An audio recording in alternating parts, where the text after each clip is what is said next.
morning, and nice to meet you all. I'm seeing, quite a few faces, right? My name is Tuhin. I'm already introduced, right? So I'll just, tell a bit of things which is probably you don't know, right? Um, I work as a senior principal data scientist at Red Hat, and the main work that we focus on is how we can actually build and utilize the Gen AI applications to uh, increase the operational efficiency of different business units at Red Hat, right? So that is pretty much we are actually focused on. Today, we are going to talk about how Red Hat is in the path of transforming the whole AI landscape through the core strength that Red Hat has, which is open source. And I'm also going to take you through a few of the reference architectures that we have actually built as part of our day-to-day work at Red Hat, and a simple state-of-art workflow of what exactly happens inside a GenAI application, and how exactly Red Hat's various open source technologies and initiatives are actually powering and fueling that particular initiatives, right? So let's move to the first slide, right? So first we are going to talk a bit about what exactly open source's role and how exactly it is connecting with AI, right? So I believe you already watched the keynote sessions, and there it has been actually talked about in detail, right? So I'll not spend much time here. I'll just touch base on so that you have the context for the later content, right? So if you look at the open source, by the name of it is the source is open, right? So you actually know for a particular tool, if it is open source, what exactly is going behind the scene, right? So starting from the code base, what exactly the logic is, and based on the licensing terms, you are free to study, modify, distribute, and utilize them for your business need. So how exactly AI comes into picture? So Red Hat actually is looking forward to transform the AI landscape through the same strategy, right, that we have actually adopted when we worked on the RHEL, that is Red Hat Enterprise Linux, the Openshift, which is a container deployment platform, and then we have Ansible automation platform, right? So all these products that you see, right, the foundation is the open source, right? It is built on open source technologies. And Red Hat is looking forward to do the same thing, right, for the AI, right? That is not something very popular yet, right? And Red Hat is going to disrupt that particular field as well. So last year, actually, the product Red Hat OpenShift AI, right, that was actually unveiled in the Red Hat Summit. This year's summit is just, in a couple of weeks' time is going to happen. And last time, what we showed is 80% of the enterprises, right, that we are actually seeing as of today, right, they will be deploying Gen AI applications in next couple of years, right? So there's going to be a huge demand. Of course, you are seeing all the crunches in terms of the GPUs. It is very difficult to get hold of GPUs, and why do you think the GPUs are getting utilized for, right? So that is where the Gen AI applications are getting powered by. So there's going to be a huge demand, right? And Red Hat is actually just looking forward to catering to, right, through its open source collaboration and the contributions. So what exactly AI needs, right? So we'll talk a bit about step by step how to think about how AI, or in specific, how Gen AI applications actually work, right? So the first thing is you need a hybrid cloud, right? So what exactly is this, right? So if I'm thinking about, let's say, I want to build a simple document question answering system, right? So what happens is the data is in some API through which I can actually get those documents, or it is probably, let's say, make it simple, it is stored in some object store. Let's say S3 data store, it is there, right? So we need to get those data into some infra, right? And then we need to actually run some training of the model or run some batch workloads. So that will require some platform where we could actually run, right? Eventually, once we train the model, we need to save it somewhere, and then probably if you are using some cloud service provider, then where exactly, I mean, the places where the training is happening, not necessarily that is the same place you are going to actually deploy those applications, right? So that could be a separate cloud provider or your private cluster or a kind of, public network itself, right? So altogether different. So that is where the hybrid cloud comes into picture. So it's the ability to move between clouds depending on where your data is, where your use cases need to be run, and where you want to run your inferences, right? So that is the first thing that you will be needing, right? And if you look at the survey that has been done, right? So 200 unicorns in US, actually, we went through, the survey. And what we found out is 93% of those companies actually run their workloads in various, different public cloud providers.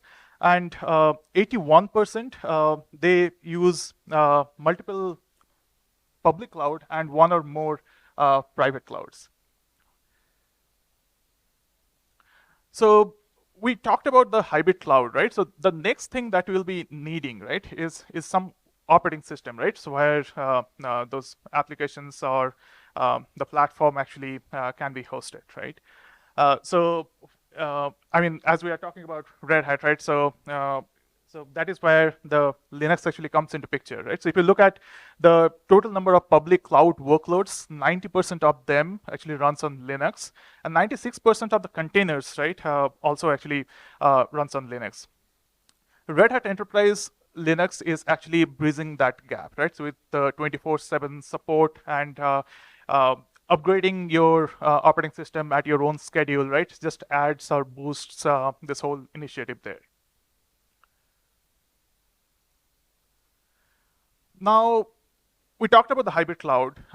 Then we talked about the operating system on which the applications would run, right? But before that, we'll be needing some platform, right, on top of that operating system, which will actually host varieties of applications on top of it, right? And that is where the Kubernetes and Openshift comes into picture. So we'll come, to that point, how exactly Openshift looks like, various components, and how the AI is going to tie with it, right? So just wanted to summarize what we have just followed, right? So it is much better to actually follow the next content as well. So if you look at it, we started with open source, right? So you start a project in open source, or you consume some open source tools, right, to build your application. Then you'll be moving to the cloud computing and automation. So for cloud computing, you will go with you can go with the Openshift, Kubernetes, right, deployment, and Ansible for the automation. And once you do that, right, and that is the where the next leap is going to be, right? Once you are comfortable doing that, then the artificial intelligence and machine learning capabilities that you'll be needing, right, as part of your applications. So how exactly to work on various technologies of AI and machine learning that is there. So before going to the AI, let's talk a bit about how Red Hat OpenShift is structured today, right? So if you look here, the Red Hat OpenShift Kubernetes engine, right? So it consists of the Linux, which is the operating system, which actually is the container host operating system. And it contains the Kubernetes and the various cluster services, right? So it actually includes the networking, the ingress, the storage, monitoring, etc. If you look at these two blocks, they actually can be run in physical machines or virtual machines, the private cloud and the public cloud, as well as edge. On top of the Red Hat OpenShift Kubernetes engine, the Red Hat OpenShift container platform comes in, right? That is called OCP. So what actually it provides is the service mesh, serviceless architecture, the builds, pipeline, the log management, the migration tools, the GitOps, right? So all the various things that you'll be needing, right, to manage your application that is just, built on top of that as a layer. And then finally, you have the Red Hat OpenShift Platform Plus. That is where the advanced management and security comes into picture. There is the multi-cluster management, then the global registry, cluster security. So all those things actually comes into picture. All this, layers or the stack that you're seeing, right? So they can be actually hosted on the public clouds, like Red Hat OpenShift service on AWS. Then OpenShift dedicated in the GCP, then the Azure Red Hat OpenShift, and eventually it can be available and used on IBM Cloud as well. So this is where the AI and ML comes into picture. So if you look at the upstream projects, so there are various open source upstream projects like Jupyter, then Kubeflow, Ray, TensorFlow, Scikit-learn, and all those things, right?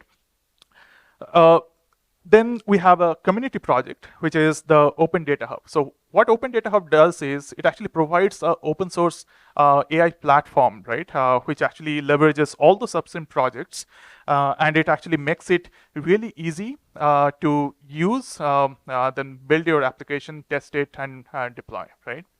And that is where Open Data Hub is actually working as a bridge between all the popular AI upstream projects and bundling them together, right, in a consumable format, right, for the machine learning engineers, the application developers, and so on, right? So it actually reduces the time to the production by quite some great extent. And that is where you are seeing that funnel, right? So on the top of the funnel, the various upstream projects, which is actually coming through the Open Data Hub, and that is basically getting leveraged by the Openshift AI, right, to create that unified framework, right, on top of OpenShift, where actually you can run very powerful workloads that you can scale at will, do a lot of monitoring, and figure out what are the pain points or the problems that is there probably in the stack, right? And you can actually quickly fix them. So this is where the Red Hat OpenShift AI comes, and these are the various features, right, that you could actually see it, right? So for any Gen AI application, right? So the way you will start your application development is you need some development environment, right? So you have some data, let's say in S3, so you need to connect it to S3, get the data into some notebook, and you should be able to do some sort of, experimentation, build some POCs, collaborate with various teams, and then finalize that, well, this is a good model, this is a good results that I'm getting. You finally publish some of the metrics like the precision, F1 score, and so on. And then finally, we say that, well, this is a good model to go forward with, right? So from the POC, let's move to the MVP, right? So for the MVP, what you will be needing is you have the model trained in collaborative manner with your teammates, right, inside or outside, and then eventually we'll be thinking about how we can actually deploy that model, right? So if we talk about the GenAI applications, so that will require a lot of GPU compute, right? That is, the acceleration will be needed in terms of the hardware. So it actually provides you just out-of-the-box runtimes. For example, Hugging Face has the runtime called TGI, right? So text generation interface, using which you can actually deploy any Hugging Face models, right? So if you look at the Hugging Face, the repository, it is nothing but a GitHub repository, right? So with large files enabled.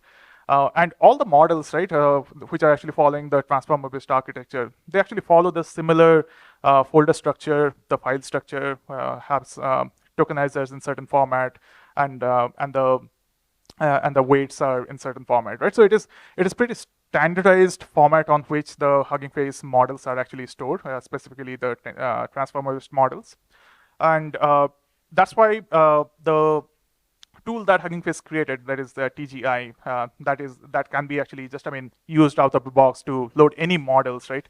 That you have actually just using as a pre-trained way. That is, you are not doing any fine tuning on top of it, right? Or even if you do the fine tuning, right? So the way you are going to store it through the transformer libraries, it will be compatible with the structure that TGA actually needs.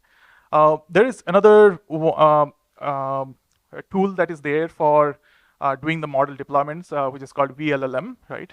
And that is also a pretty good one. It actually provides out-of-the-box OpenAI compatible APIs, right? So I'm not sure how many of you actually went through or coded in LangChain environment, but if you have done, you will see that most of the examples there are actually OpenAI compatible ways of doing it, right? So if you are developing GenAI applications, right, or you're deploying models, right, using either TGI or specifically for VLLM, I can say, all these deployments specifically for VLLM, right? So these are OpenAI compatible deployments, right? So you can just mention your secret key as empty, and you can just seamlessly integrate with any LangChain modules, right?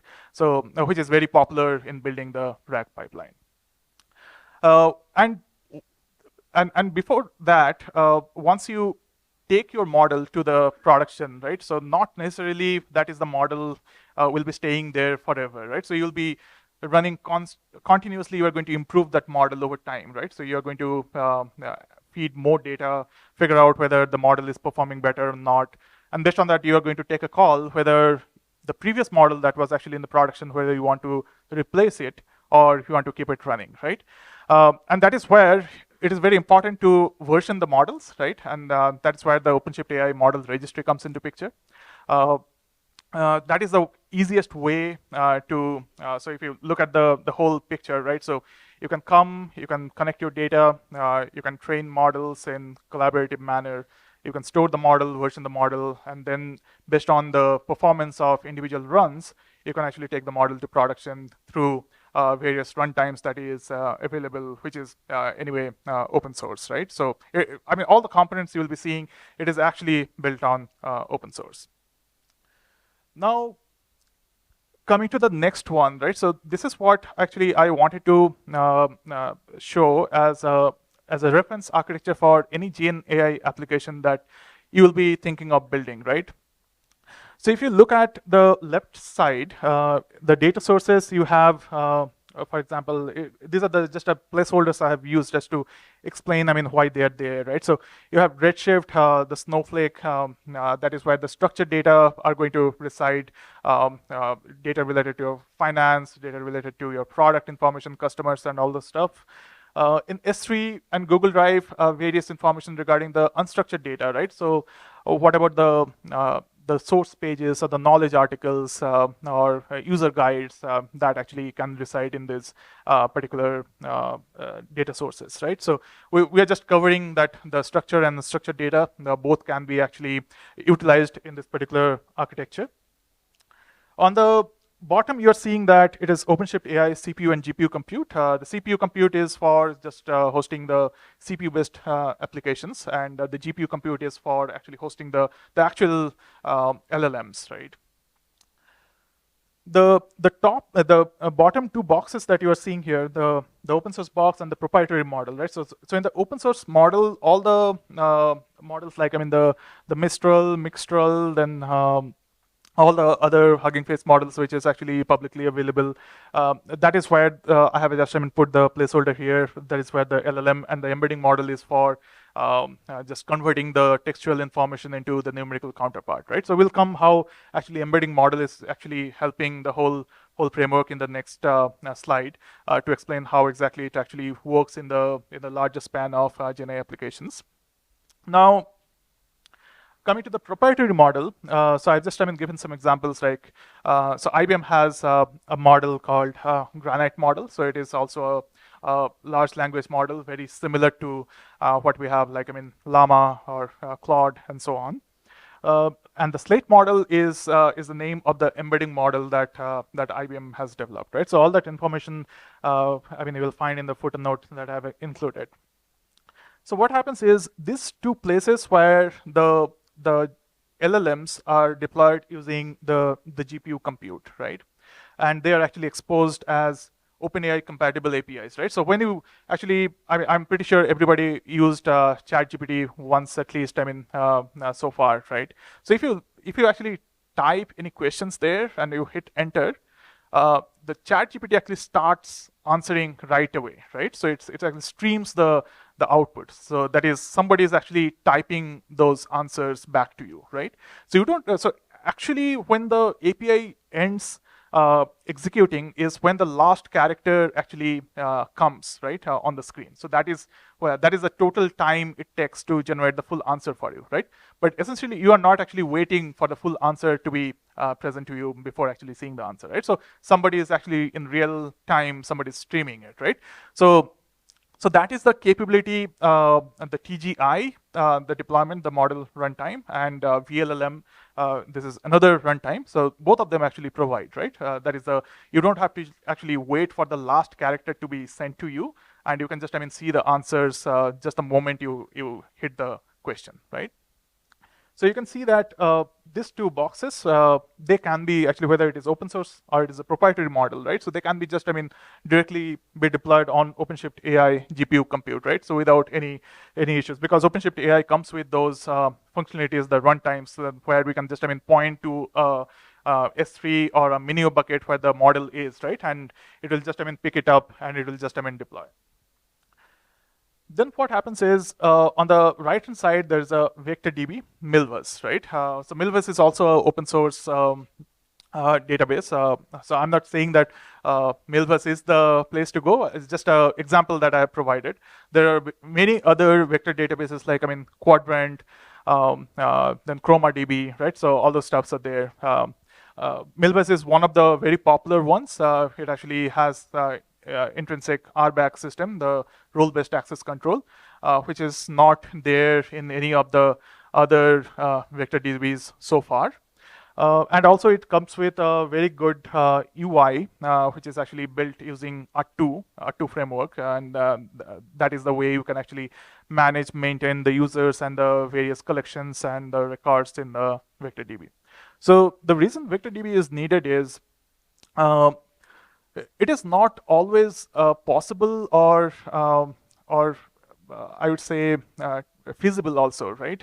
Just to train every pre-trained model which is out there and just fine-tune based on your data, right? So in most of the cases, it is because of the lack of the hardware, the cost, and all those things. It is not actually popular, right? Also not feasible. So in those cases, what you do is you actually create a vector database and you create the embeddings of your input data and put the data inside the vector DB, right? So essentially the whole goal is when some question actually comes to your GenAI application, right? So you first find out what are the similar documents to that question, and you go to the vector DB that, hey, this is the question I've got. Out of the 100 documents that you have already ingested, which are the 3 documents which actually may contain the answer to this particular question, right? And then you get that subset of the documents as a context, and then you go to the LLM and say that, well, this is my question, this is my context, can you give me the answer, right? So that is a very popular way of doing it. So it is called RAG. So the retrieval, you retrieve the embeddings, then augmented, you augment that context to the prompt that you are going to ask the LLM, and generation, and that is where the LLM actually generates the answer. Then you have the Openshift AI model registry. So in case you actually do the training on the same model on various data set over time, then you need to keep track of what are the different versions of the model which is available. And then when all these things are done, then you can actually build various business logics. So for example, in this case, there's a doc QA application, and there's a visual question answering application. What it is actually essentially using is the underlying data, which is there in the Milvus, the LLM, which is actually deployed here. And then you can write a business logic on top of that, and you can expose them as REST endpoints. Then you have the API layer. Using the fast API, you can actually include the authentication and all the stuffs there. And then eventually through the UI, Streamlit or Chainlit or Grad.io, right? So those are the various technologies you can actually use to expose through a user interface. So this is the last one, and this is exactly what happens inside a model server, right? So when some user actually asks a question, right, what are the different phases it actually goes through? That is what actually is shown here. So in this case, it is a doc QA application. So what is happening is there are various source page information of certain product, let's assume. And that source page, the documents, what essentially we are doing here, we are creating chunks out of it. And then each of the chunks we are passing through an embedding model. So for example, a BG large English version 1 model, any embedding model you can actually look for in Hugging Face. And then what it is doing is the embedding model is transforming those textual data into the vector representation, and it is actually storing in the Milvus vector DB, right? So it starts with the one time, then depending on how the source page is actually modified or updated, right? Or what is the, let's say every week the source pages get refreshed, right? So you run a weekly job, right, to make the embeddings up to date. Then, so this is where one flow ends, A and B, and then this is where the real time flow actually starts, right? So as a user, actually, I come, right? And then from the source page, actually, I want to know, for example, let's say I'm facing some issues for Openshift installation, right? And then I want to know, like, this is the error stack trace I have got. So what is the way I can actually fix this? So I come up with this question. It actually goes to the LangChain framework, right? So it is the acting as the orchestrator. So the first question, first thing it is going to do is it is going to actually append that question to a chat history, right? So assuming that you have done already some interaction in that chat, right? So you think about the chat GPT, right? So you can actually start a new conversation. You can chat with it, and then probably you can ask a follow-up question, right? So what essentially happens is all the questions that you have asked so far and the follow-up question that gets actually attached together, right? And then it actually creates a historical prompt. Then it goes to a LLM, and then you say that, well, this is the error I have got, and the question that, and the answer that you gave is not right. It is not satisfiable, and I want to stress on this particular error stack trace, right? Can you refine your answer again, right? So that is sort of, a historical prompt that would actually look like. Then the question generator, what it will do is it actually summarize the whole set of questions, right? You may have asked 10 questions, 15 questions before, and it will summarize all the things into a single question, right? Then that question standalone query is coming back to LangChain again. Then the question is going to hit the embedding model to get the numerical representation of that question. That numerical representation goes to the Milvus, and it really asks Milvus that this is the question that I'm actually looking for. Can you give me top 2 or top 3 documents which can actually answer this question? Then it actually sends in step 8 the similar schemas, and that is where the LangChain has 2 things, right? So one is the final question, and the other is the context that is got from Milvus. So the query prompt, the standalone query and the context, that actually goes, and the question prompt is going through another LLM, that this is the context, this is the question, can you give me the answer? Then the answer actually goes to the user. If the user likes it, it just ends there, right? User is happy. If not, then user is going to come with some thumbs up or thumbs down, right? Some feedback. And that is where there is a feedback prompt. If it is thumbs down, that is, this is the question that has been asked. This is the context which was given, and this is not satisfactory. Can you re-look at your answer again, right? And that is where the feedback loop actually goes back to the model, and then the answer is actually modified and fixed, right? And by the time user gets the answer, and it just ends. So this is a reference workflow that looks like, and so we just ended. I'm not sure if we just overflown a bit, but any questions I can answer now? Yeah, please. Thank you so much.